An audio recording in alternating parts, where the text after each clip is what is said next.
આવનારી તારીખ 26/4/2026 ના રોજ આવતીકાલે જે સ્થાનિક સ્વરાજ્યની ચૂંટણી છે એની અંદર હું કચ્છના તમામ મતદારોને અપીલ કરીશ કે જ્યાં પણ કોંગ્રેસના ઉમેદવારો ઊભા છે ત્યાં નગરપાલિકામાં પેનલ ટુ પેનલ મત આપે અને તાલુકા પંચાયત જિલ્લા પંચાયતમાં પર તાલુકા અને જિલ્લામાં પેનલ ટુ પેનલ મત આપી કોંગ્રેસ પક્ષના ઉમેદવારોને વિજય બનાવે. અને ખાસ કરીને આપ લોકોને અપીલ કરીશ કે ભુજની અંદર જે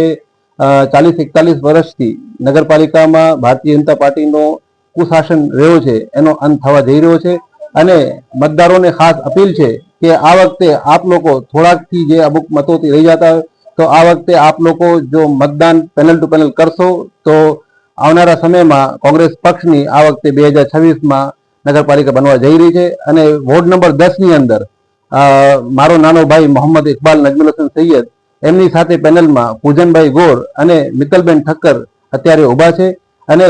તમામે તમામ વોર્ડ નંબર 10ના જે મતદારો છે એમને અપીલ છે કે આપને 3 મત ફક્ત આપવાના છે, જેની અંદર 3 નંબર 5 નંબર 6 નંબર અને રજીસ્ટર કરીને આપનો મત આપી વિજય બનાવશો, કોંગ્રેસની પેનલ લાવશો.